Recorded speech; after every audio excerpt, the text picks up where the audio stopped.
WADR. Promoting dialogue. It's midday in Dakar and Banjul, 1 p.m. in Abuja. Welcome to West Africa Democracy Radio, broadcasting on 94.9 FM and online on WADR.org. This is Newslink. First, the headlines. Senegalese opposition leader Ousmane Sonko once again calls for resistance over President Sall's alleged third-term candidacy. Le Sénégal, notre pays, traverse l'un des moments les plus sombres.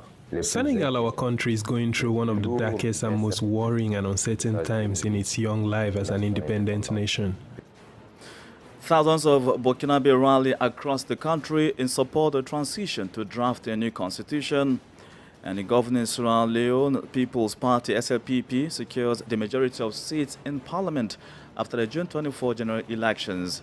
And the Nigerian government rejects the European Union Observation Mission's report of the February 25 presidential election.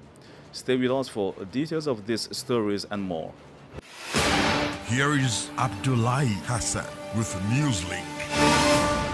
Many thanks for joining us. Let's begin here in Senegal as major opposition leader Ousmane Sonko is again calling on the Senegalese population to mobilize against President Macky Sall's alleged third-time candidacy. Sonko's statement via his social media account comes despite his presumable house arrest since his sentencing to 2 years in prison by Dakar Court for youth corruption. Let's join Imo Edet for more details. Sonko, in a live video social feed in which he wore a blue-like native dress, seated on a red chair in a room with a wide ambience, lasted over an hour.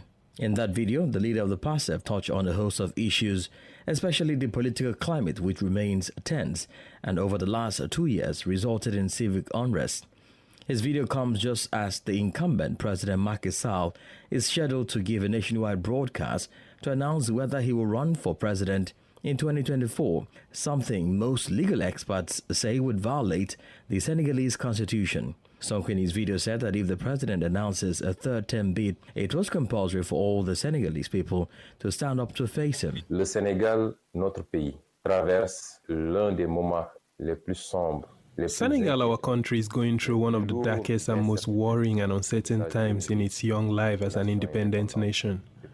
In recent years, unfortunate and painful events have followed one another at a frightening pace, with their share of death, arbitrary imprisonment, injuries, and material damage.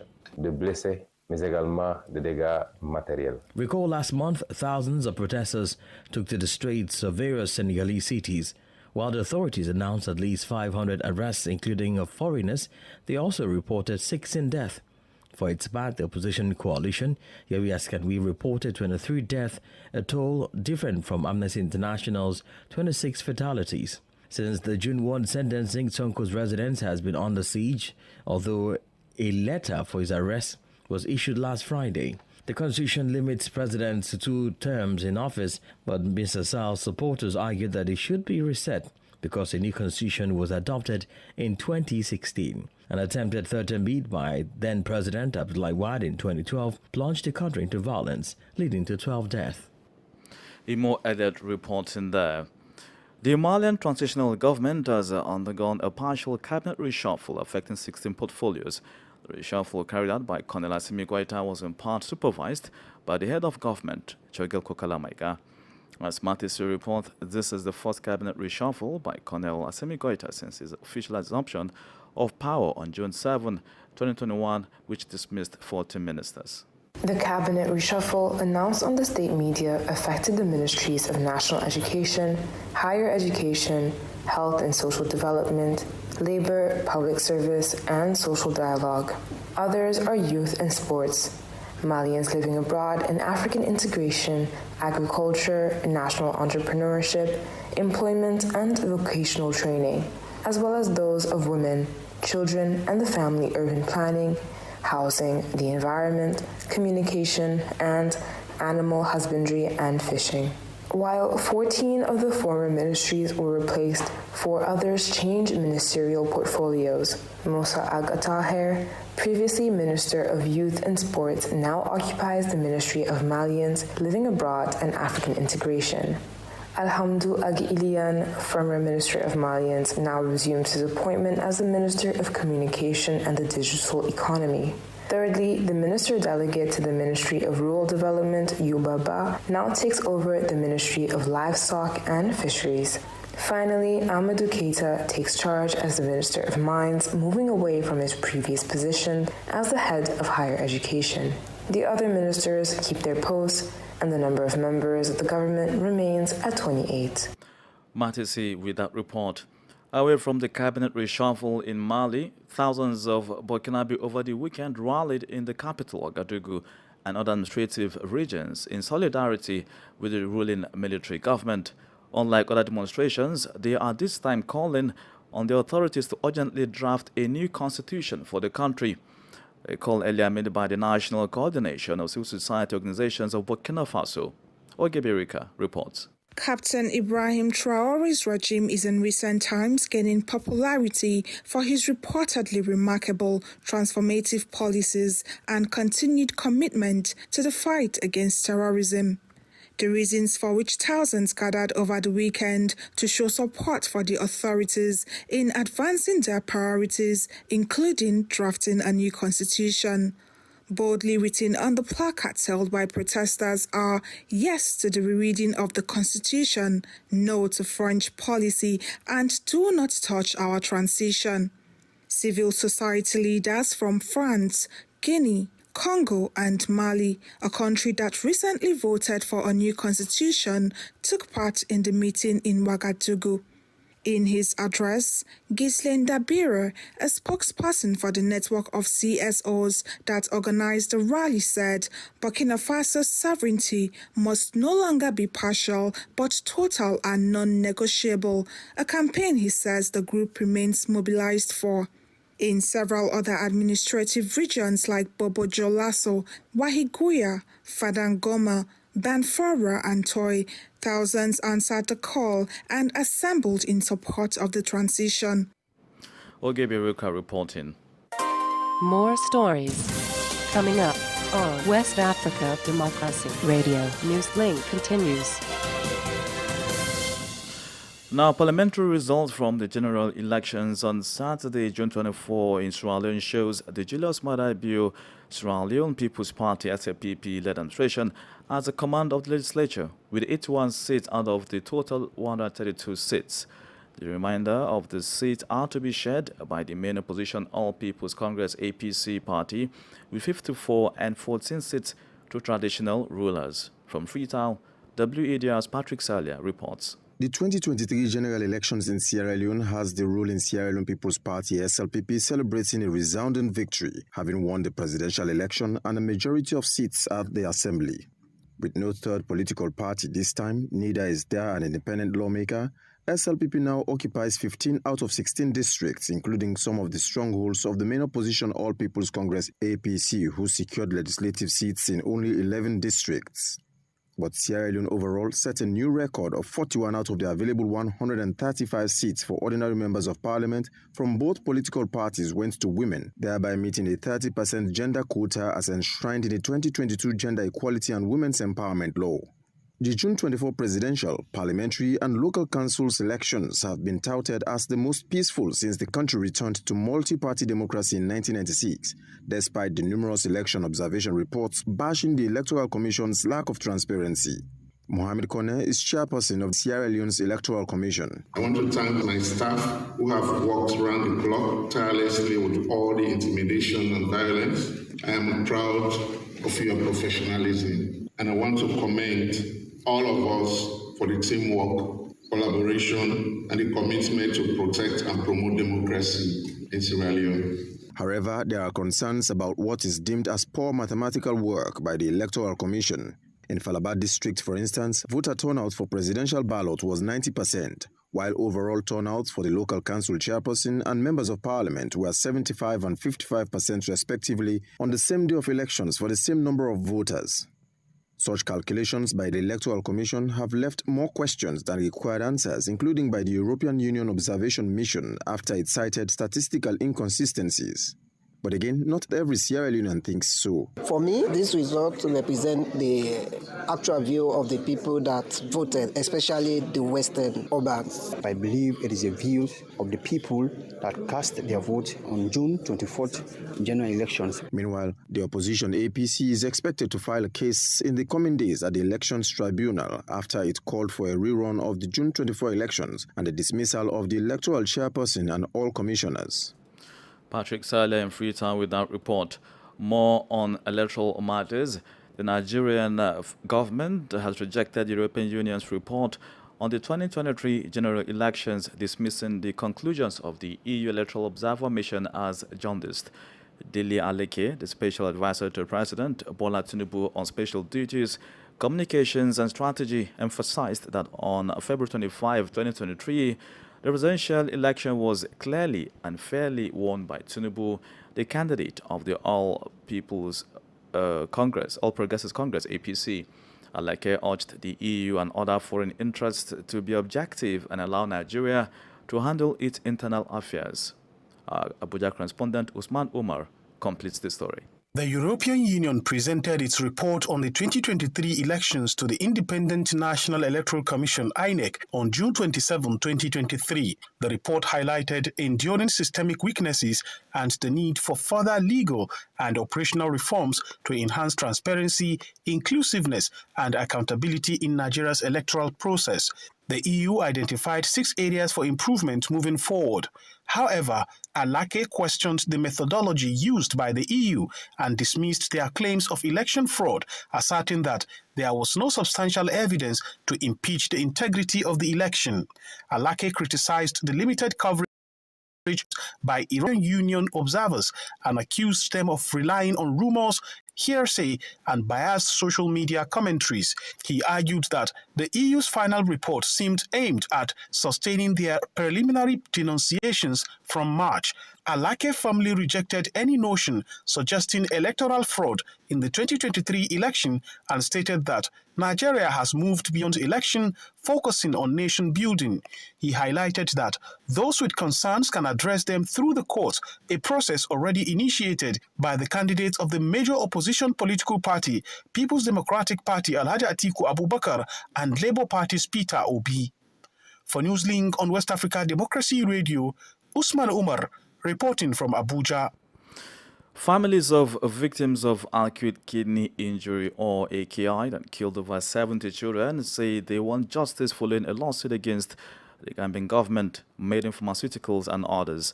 The families are also seeking damages to the tune of about $250,000 compensation. Also in the lawsuit, the victims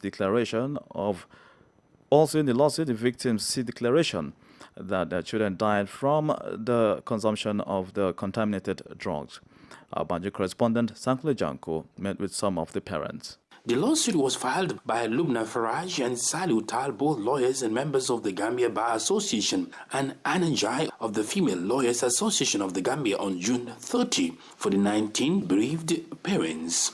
When contacted by WADR, these legal experts declined to comment on claims that the matter is before the court. The lawsuit is requesting several declarations from the government. First, for its role, then the cancellation of an importation license, and thirdly, for damages to the tune of $285 million or its equivalent of $250,000. Recall, a parliamentary inquiry report issued in December 2022 made a series of recommendations into the matter, including urging the Gambian government to initiate legal actions against Maiden Pharmaceuticals. But after a perceived lack of progress with the recommendation, the concerned parents of AKI victims resorted to legal means against the government and those who are alleged to have played a role in the tragic incident.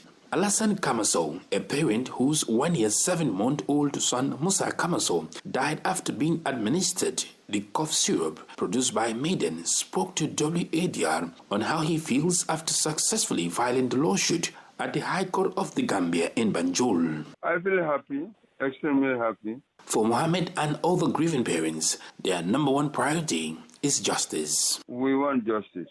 We want people who are responsible for this, bringing this toxic and harmful drugs to the country. For government or other institutions to institute legal action against them so that such thing will never repeat it again. The 19 bereaved parents are requesting damages through the courts, urging the government alongside its agencies and ministries to admit failures to duties and declare that their children died from contaminated medicines manufactured in India by Maiden Pharmaceuticals and imported and distributed in the Gambia by Atlantic Pharmaceuticals. They are equally requesting the court to cancel the importation license issued to Atlantic Pharmaceuticals. For Newslink on West Africa Democracy Radio, I'm Sankula Jenko reporting from Banjul.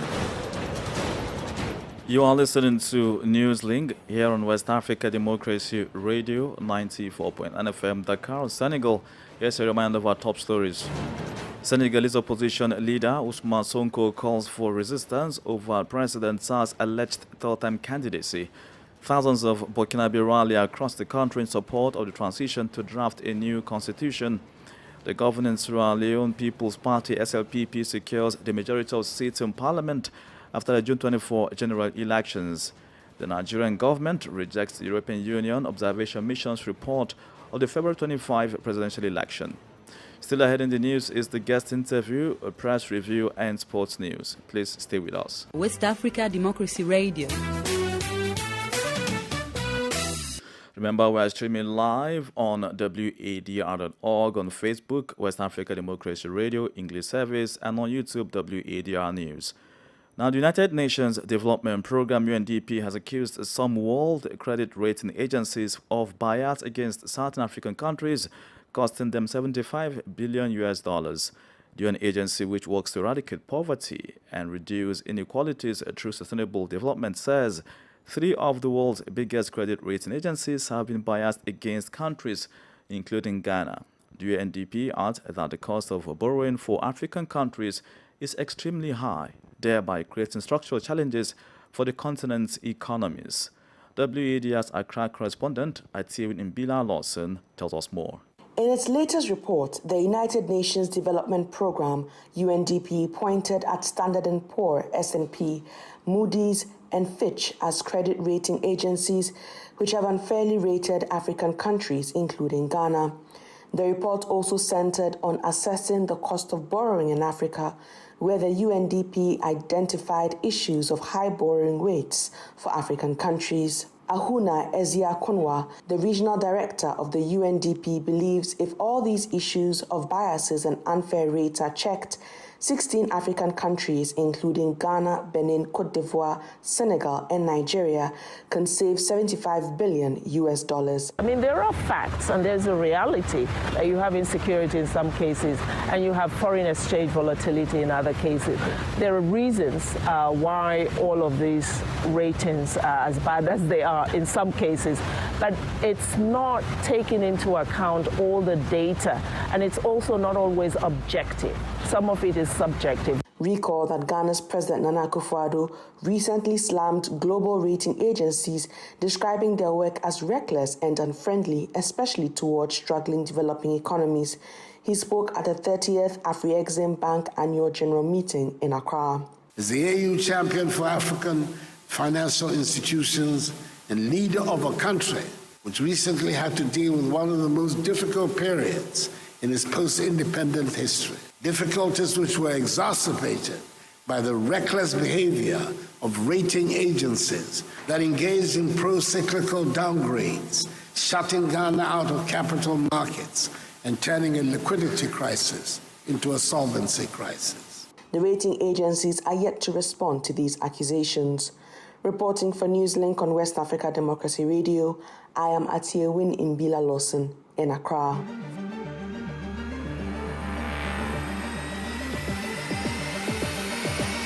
This is the newspaper review. Stay on top of the news. Get the most important stories with added insight and concise review. This is the newspaper review. It's now time for the press review segment, where we take a look at headlines, riders, and front pages of national dailies from countries across the sub-region. On today's edition, we join Usman Umar in Abuja. Hello and welcome to the press review segment. Today we have two daily newspapers on our stable. These are The Guardian and The Punch newspaper. The Guardian is leading with this story: households consider solar alternatives amid high onboarding costs. With riders, solar service providers contend with inquiries, demands low-capacity solar equipment. The last rider says stakeholders rally government behind mass metering policy framework on solar adoption. Now, subsidy removal on petroleum motor spirit, that is PMS, and the jostle towards rise pricing of electricity may have triggered a major shift in the pattern of energy consumption, with about 75% of households now said to be exploring solar as their alternative sources of energy. There are other stories on the front page of The Guardian, such as PDP, that is the Opposition People's Democratic Party's National Working Committee, is to meet senators today over minority leadership. Alleged APC, the ruling All Progressives Congress, is interfering in this matter. Let's quickly move over to the Punch newspaper, leading with the story: governors battle cash crunch.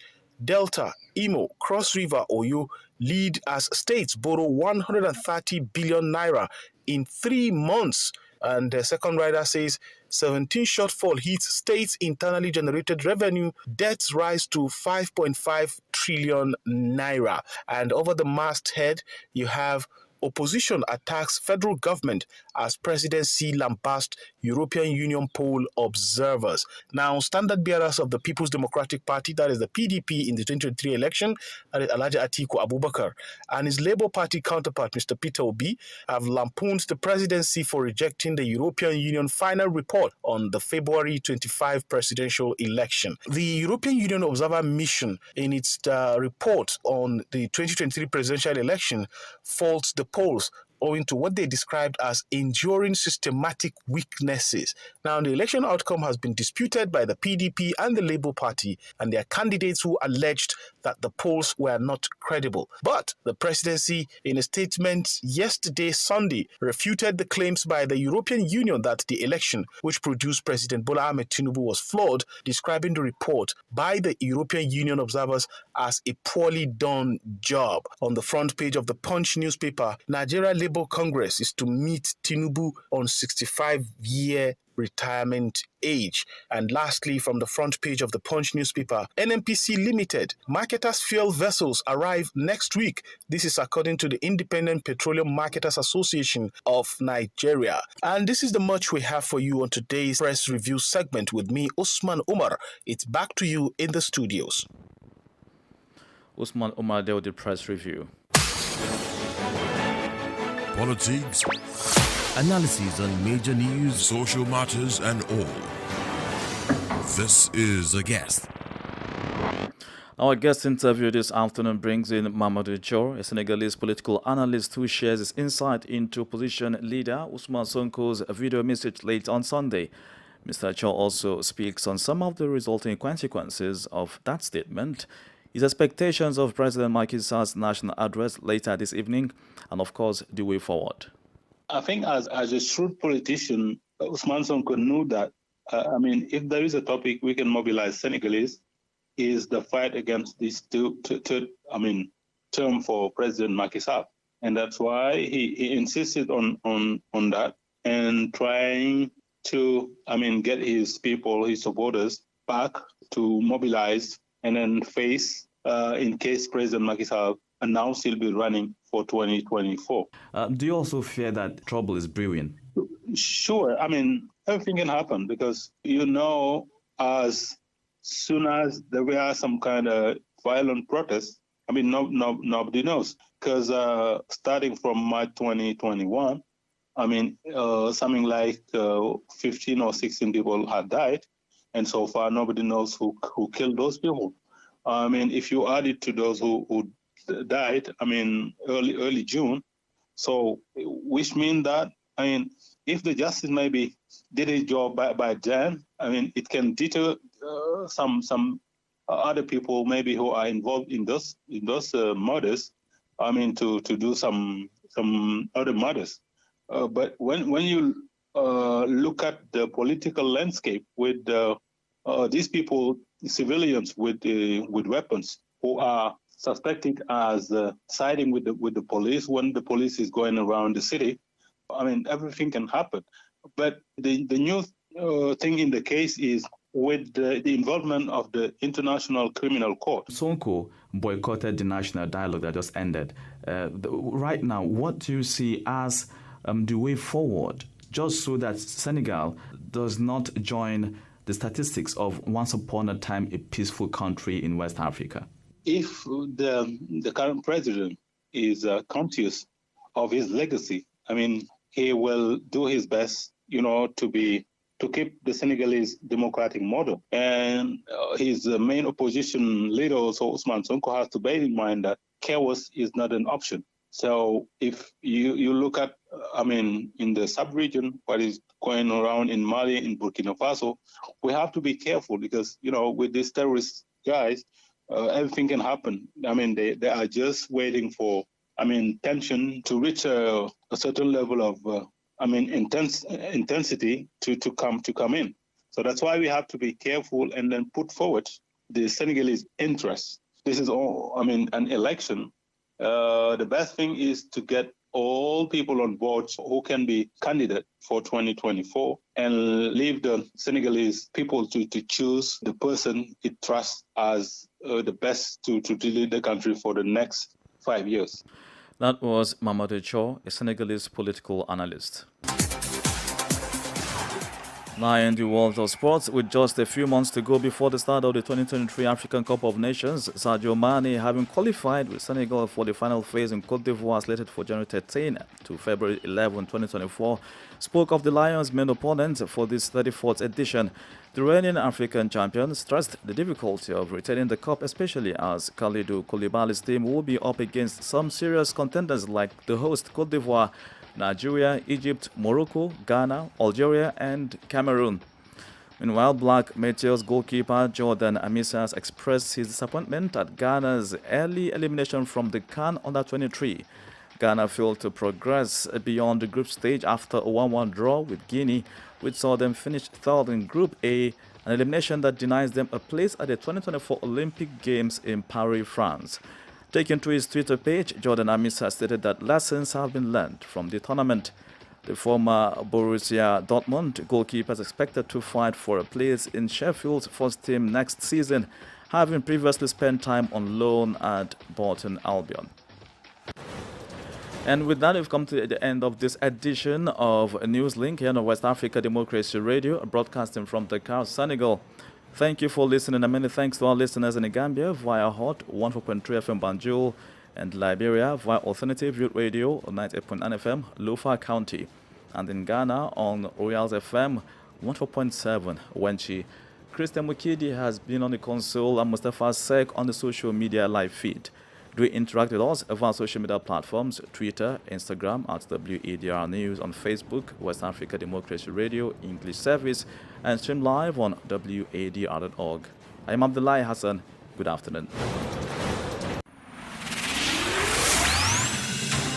News, talk, music, get it all 24 hours on West Africa Democracy Radio 94.9